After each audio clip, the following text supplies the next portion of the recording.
Father Carl, my dear brother priests and deacons, fellow religious, sisters and brothers in Christ. This is my first visit to the Shrine of the Miraculous Medal, and I'm very, very happy to be here with you today. It's not that I haven't heard about it, because it is a wonderful place here in the Archdiocese of Philadelphia, and I've heard many of my priests speak about the importance of coming here for prayer, but also for confession. The Vincentian fathers who serve this shrine serve them very well, and I'm sure they serve you very well. So at the beginning of my reflections, I would like to express my gratitude to the Vincentian community, not only the priests and brothers here, but anyone who's associated with them in any way that promote this shrine and devotion to Our Lady in this extraordinary way. So thank you, brothers, and thank you, all of you who associate yourself with them. But the reason we gather today is to celebrate Mary. So I'd like to talk about her and our relationship to her as Catholic Christians. First of all, I was very touched at the beginning of our service today when Father Carl read the comments of some of you who've gathered for prayer today about the extraordinary things they've experienced in response to their prayer to Mary, the Mother of Jesus, who is also our mother. They were extraordinary, weren't they? And that gives each one of us confidence here that we can come before Mary in the same kind of way in our need, and not only ask her, but expect her to respond to us. So this place is a place of hope. Most of the people who spoke through those notes or letters were people who were worried and who were suffering about their families, for the most part, or about their own health. And into that moment of crisis, of sadness and anxiety, Mary came and was truly and is truly a mother to them. And as she was a mother to them, she will be also a mother to us, and we can have confidence in her. She is truly Our Lady of Hope, because hope is confidence in a better future, because God is on our side. We know that Mary is a great sign of that. But let's talk about the theology of devotion to Mary. We Catholics and our Protestant brothers and sisters share a view about Mary, and that view would be that Mary is the best Christian ever. And because she is the best Christian ever, she is a model for all of us who are Christians in the way she follows Jesus. So everyone, whether you're Protestant or Catholic, accept the fact that Mary is the first Christian and the best Christian and is our model. What are some of the things she models for us? One thing we might not think about very often is she models for us fruitfulness or fertility. And we often associate fruitfulness and fertility with young women, right? But all of us who are Christians, young, old, women, men, are called to be fruitful. Mothers are fruitful in a unique kind of way, as Mary was fruitful in bearing Jesus. But all of us are called to bear fruit, to be fertile, to be productive, to be alive, and to share that life with other people.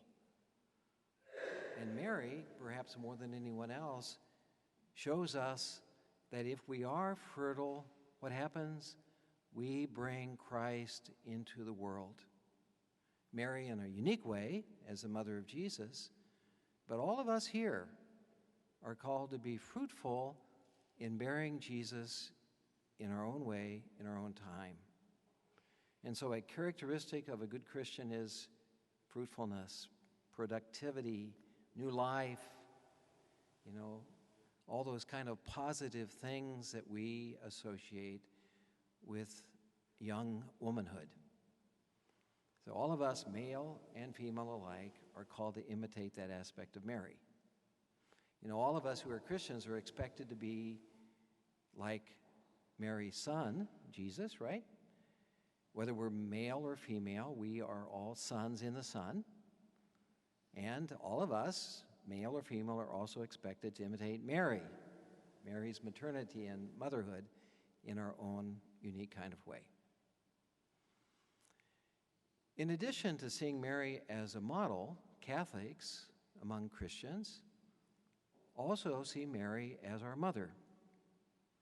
We know that when she stood at the foot of the cross on the day that Jesus died, Jesus turned to her and entrusted her to John, his disciple, and he said to John, "Behold your mother."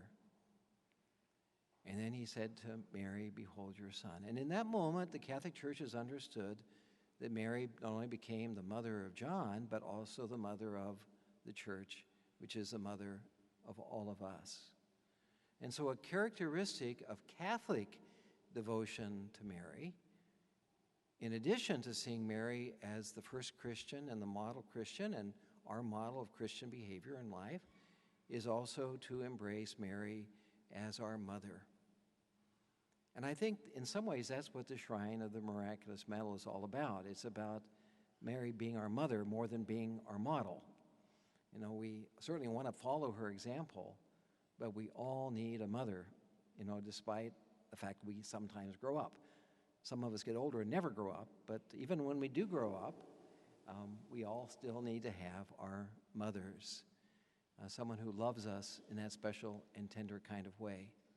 And that's a characteristic of Catholic life, you know, the motherhood of God in our own life. The motherhood of Mary, rather, in our own life. She's not only the mother of God, but she's the model of each one of us. She is the new Eve.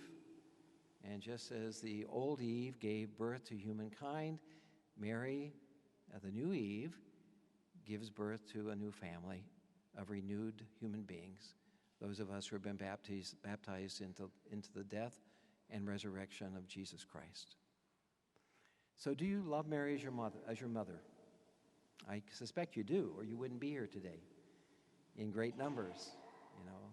And just as you come to your mothers to be consoled, and you come to your mothers for favors, and you come to your mothers when you're lost and lonely to be loved, we come to this shrine of Our Lady of the Miraculous Medal to be embraced by the motherhood of Mary, the mother of Jesus, and our mother. Now, not everybody understands that. Our brothers and sister Protestant Christians don't see it, but many of our Catholic people don't see it either. And we've seen a diminishment of devotion to Mary in the life of the Church over the last years. I mean, it's just part of the whole demonization of the Church, actually. You remember the days when almost all the Catholics went to church on Sunday? You know, my age remembers that. Some of you are too young to remember that. But that doesn't happen anymore. And there was a great intensity of devotion to Mary in the Church at that time. And that seems also to have diminished in the course of the years. And just as we're called to renew the Church and to make the Church strong again, part of that call is to renew and recommit ourselves to Marian devotion in the Church. And this shrine stands as a center of that here in the Archdiocese of Philadelphia. So Father Carl and members of the Vincentian community and all of those who care for this shrine, thank you for providing that opportunity for us. And I want to thank all of you who are gathered here today for your good example. And I hope you take this good example of Marian devotion to your home parishes, because our parishes are the place where most of our Catholic brothers and sisters come together in prayer. And we should make sure that each one of our Catholic parishes here in the Archdiocese of Philadelphia will be a center of Marian devotion, as this shrine to the Immaculate Conception of Mary is a symbol in the presence of in the heart of the Archdiocese of Marian devotion and love. May the Lord bring to completion the good things he begins in our lives again today.